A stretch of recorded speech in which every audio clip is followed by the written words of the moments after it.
진짜 긴 얘기인 것 같은데 어쨌든 그래서 그렇게 인턴십을 구하고 나서 그때 결과를 제가 2, 3월 정도에 받았던 것 같아요. 2, 3월 정도에 11월 정도부터 리크루팅을 시작해서 이제 최종 결과를 받은 게 뭐 예를 들어서 3월 초 뭐 이렇게 되면은 그때부터 제가 실제 인턴이 시작한 게 6월이었으니까 한 3개월 정도가 있었어요. 근데 그때까지도 저는 영어에 뭐 전혀 자신이 없는 상태여서 이 상태로 내가 어떻게 일을 할 수 있을까를 상당히 걱정이 되는 그런 상황이었어요.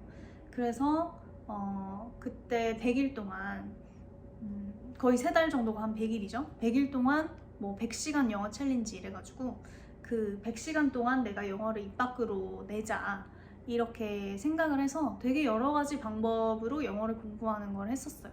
제가 예전에 이거에 대해서 영상을 찍었는지 안 찍었는지 모르겠는데 블로그는 확실히 썼어요. 그래서 그걸 보셔도 도움이 될 것 같아요.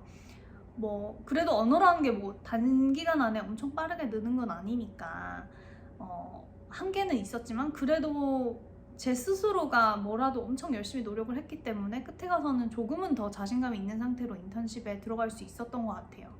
그리고 그와 동시에 그 인턴십이 시작하기 전에 저를 결과적으로 마지막에 제가 풀타임 전환이 됐을 때는 제 인터뷰를 마지막으로 보셨던 그 디렉터 분이 제 하이어링 매니저가 됐어요. 원래 제 하이어링 매니저가 아니라.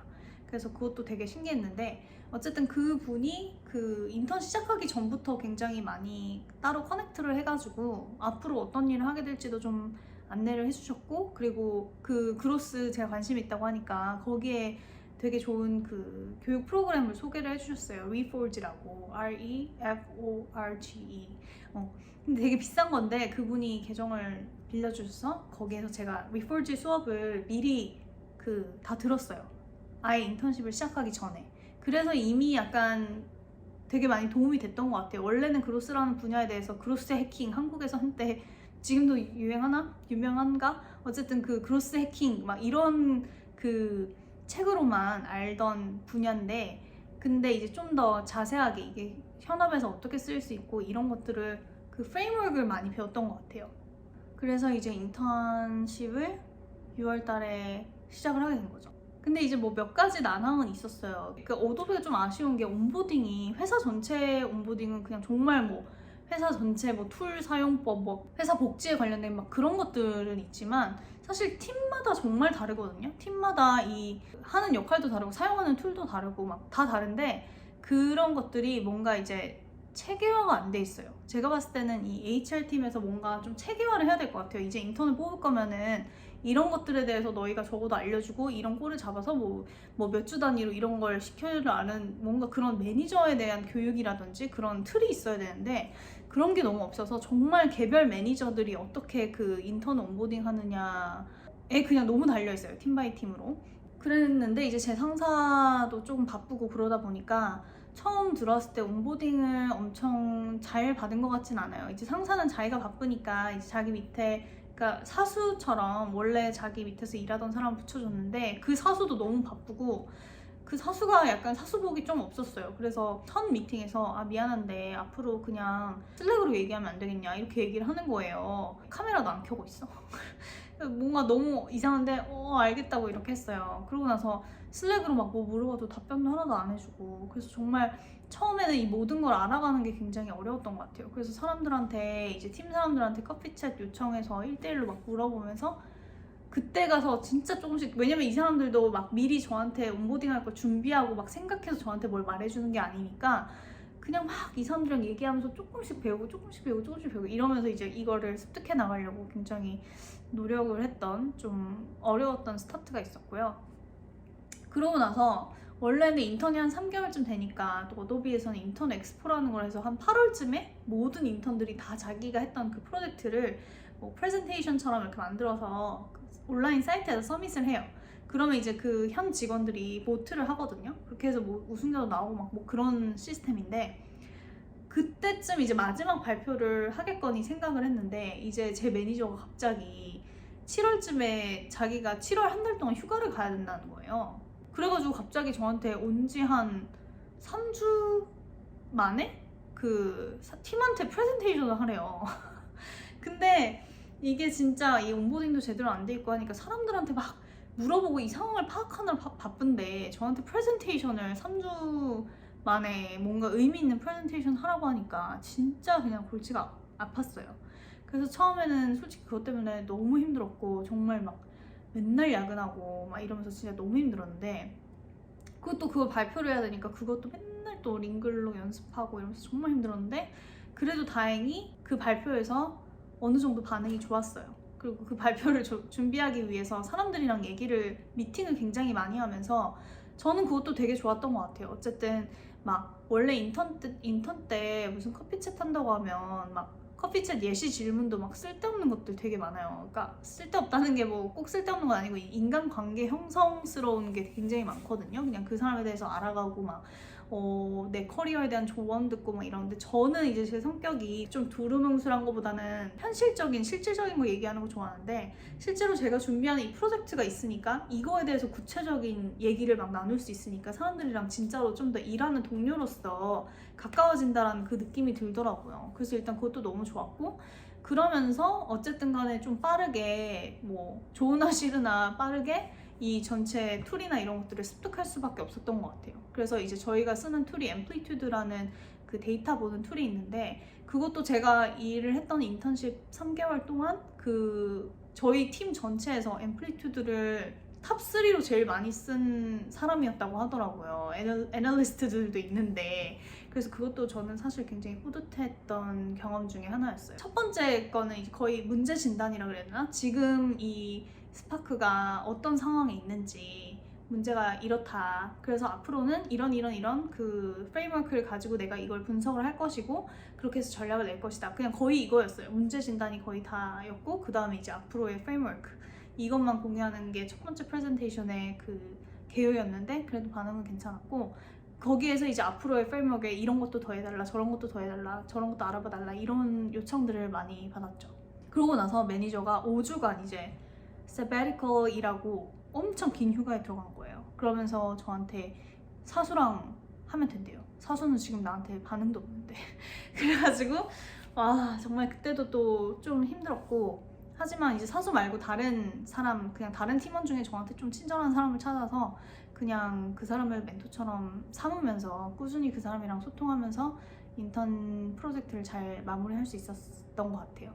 그리고 인턴 프로젝트 하면서도 제가 맡은 프로젝트만 막 하려고 하는 게 아니라, 사실은 그래도 인턴이니까 조금 그냥 필요한데 그렇다고 막 맡기기는 좀 그런 일들, 단순 작업 같은 거, 그런 걸 시킨다고 느낄 때도 있었어요. 근데 그때도 저는 최대한 그냥 정말 여기서 한 걸음 더 나아가서 내가 보여줄 수 있는 게 뭘까?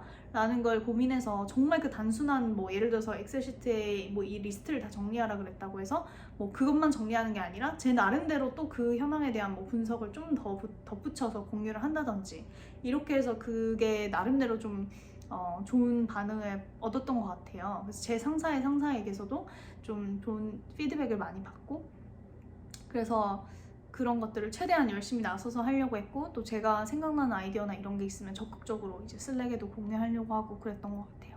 끝에 가서는 그래도 나름대로 많은 칭찬을 들으면서 인턴십을 종료할 수 있었습니다.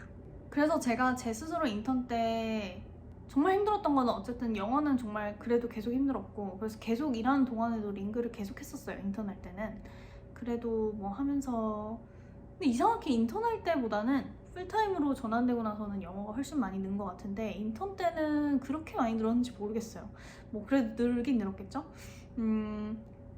아무래도, 그리고 재택으로 일하다 보니까 사람들이랑 막 엄청 자주 자연스럽게 부딪히는 기회도 없고, 그래서 좀 그런 건 그랬던 것 같은데, 그래도 재택이고 모니터를 보면서 일할 수 있어서 부담은 좀 덜했죠. 미팅할 때도 아니면은 뭐 발표 같은 거 할 때도 제가 그냥 약간 대사를 띄워놓고 해도 되는 부분도 있고 하니까 그런 거는 좀 편했던 것 같고, 그리고 제가 회사 내에 있는 사람들이랑 커피챗을 되게 많이 했던 것 같은데, 그게 정말 그냥 단순한 커피챗이 아니라 제가 분석하고 있는 내용에 대해서 실질적인 얘기를 많이 나눈 거여서, 그런 게 굉장히 사람들로 하여금 저를 필요한 동료로 보게 하는데 많이 도움이 됐다라고 생각을 해요. 그리고 처음에 이제 총 발표를 3번을 하게 됐어요. 결국은 거의 한 달에 한 번씩. 근데 그게 너무 힘들긴 했지만, 그래도 그 덕분에 더 발표를 사실 많이 하면 많이 할수록 뒤에 나오는 그 결과물이 좋아질 수밖에 없는 것 같아요. 사람들한테 피드백을 정말 많이 받고 이렇게 하면서 그래서 더 좋은 결과물을 낼 수 있었던 것 같아서 오히려 그냥 뭐 먼저 내가 나서서 이렇게 그냥 발표를 좀 자주 하겠다 이렇게 얘기를 해보시는 것도 전 좋지 않나라는 생각이 들었고 또 주변의 친구들을 보면 이제 제 매니저는 너무나 감사하게도 저에게 이제 이런 전략이나 아이디어만 내는 게 아니라 그 중에 한 아이디어를 실제로 실천을 해볼 수 있게 해줬어요. 그래서 실제 실행단도 해볼 수가 있었거든요. 카피라이터, 디자이너 막 이렇게 같이 일하면서 그게 저는 굉장히 좋은 경험이었다고 생각이 드는데 그런 경험을 주는 매니저도 있고 아닌 매니저도 있을 거예요.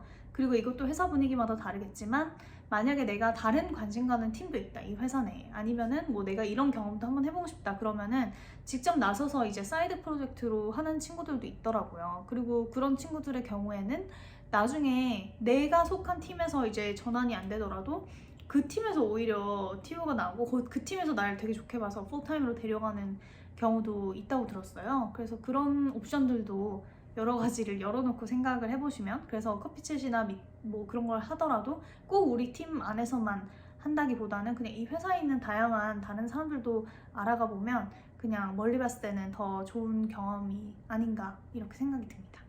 그리고 다른 이제 이 팀에 좀 가까이 있는 다른 인턴들이랑도 친하게 지내는 것도 좋은 것 같아요. 저는 엄청 친하게 지내진 못했지만 결국 그 친구가 또 PM으로 오더라고요. 그래서 같은 팀에서 또 풀타임으로 같이 일하게 돼서 그런 것도 고려해서 뭐 근데 그건 뭐 누구에게나 당연히 뭐 안 좋은 그 관계가 되지 않게 그냥 좋은 관계로 프로페셔널하게 이렇게 지내면 좋지 않나 이렇게 생각이 들었습니다. 그래서 이제 인턴십도 그 인턴십마다 되게 다를 텐데 저 같은 경우처럼 이렇게 그냥 하나의 큰 프로젝트를 주고 하라고 하는 경우에는 그 비슷한 분야에 있는 사람들을 많이 만나보면서 그 사람들이 어떤 프레임워크를 갖고 있는지를 이해하는 게 제일 중요한 것 같아요. 특히 이 분야가 처음일 때는 저는 이제 이전 처음만 했었고 사실 그로스 분야로 일을 해본 적이 있는 건 아니잖아요. 그래서 이 문제는 나에게 주어져 있는데 이걸 어떻게 접근해야 될지가 되게 막막했거든요. 근데 그거를 이렇게 그 리포지 같은 정규 교육 과정, 정규는 아니지만 교육 과정을 통해서 어느 정도의 그 프레임워크를 참고를 할 수도 있고 아니면은 그쪽 분야에서 이미 일을 하고 있는 사람들을 많이 만나서 어떤 식으로 이런 문제가 있을 때 어떤 식으로 처음 접근을 하는지 이런 것들을 배우면은 그런 게 되게 도움이 된다고 생각을 해요. 처음에 이제 그 얼개를 잡는데.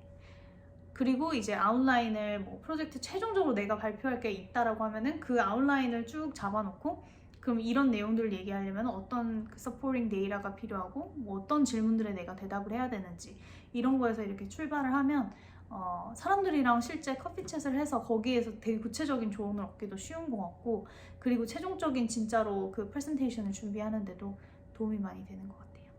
이렇게 얘기하면서 정작 이 비디오는 아웃라인이 없이 그냥 생각나는 대로 말을 하고 있다는 거.